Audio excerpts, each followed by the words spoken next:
got a bunch of mama's boys right now. Our 3 starting guards had 1 assist and 7 turnovers. They must think it's a tax credit.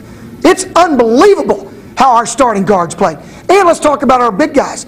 2 for 11. How can you go 2 for 11? My wife can score more than 2 buckets on 11 shots because I know my wife will at least shot fake 1 time. We made 3 turnovers tonight where we just came down and threw them the ball. I swear I thought one time that one of our players said Merry Christmas. I thought it was a gift. To me, when you've got a young team, it's a lot like house training a puppy dog. You know what? When the dog does something wrong, bad dog. Well, you know, I'm not going to hit him.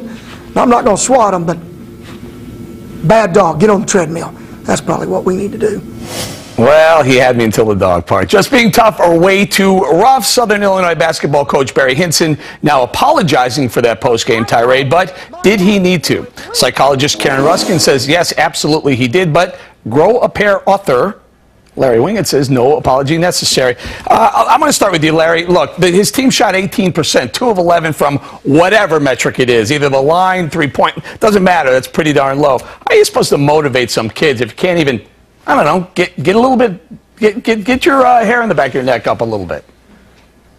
You know, we've reached this place where we're afraid to talk to people about their performance. We've got to make sure that everybody feels good about themselves all the time, regardless of their performance. What a shame that is. Listen, these kids weren't playing well, and he did what was necessary to try to motivate them. You know, criticism doesn't always come wrapped up in pretty words. I see nothing that he needs to apologize for. All right, Dr. Karen, I contend this is more of the wussification of American men, but you say no, he should apologize for that. Come on, the role that a coach plays in the lives of young men is very significant.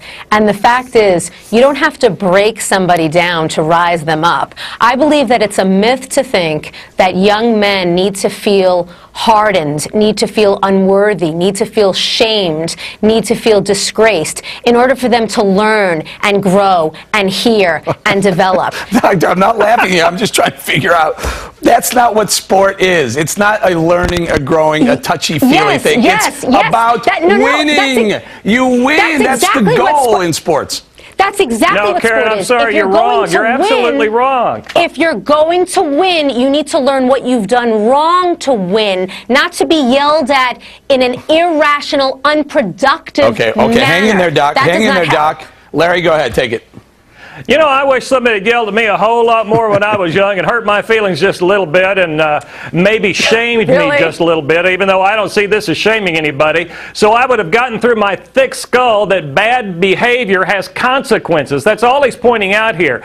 And by the way, sports is kind of a metaphor for life and for business. It's about winning and losing, not about showing up and feeling good about yourself when you've done a poor job. I agree with Mr. Winget there, Doctor. Isn't sport different from academia?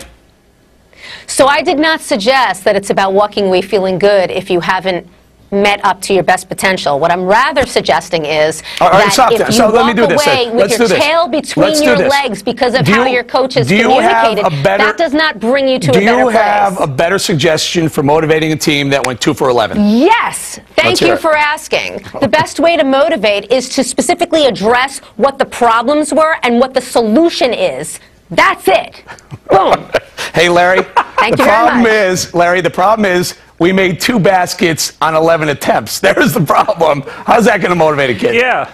The problem is you're lousy at what we trained you to do, and you need to be called on the carpet for being lousy at what you were trained to do. Live up to your full potential and do what I told you to do, and then I won't have to yell. That is the myth of how to treat young males to help them to be all that they can be, whether it's in the sport arena, whether it's in a marriage, whether it's in their friendships, whether it's in their relationship with themselves and who they are and who they become. Myth. Doc, they lost. Yes. And they went 2 for 11. Yes, they did. We're going to have to leave it there. I got to go. Yes, they did. I wonder what the coach would have to say about this.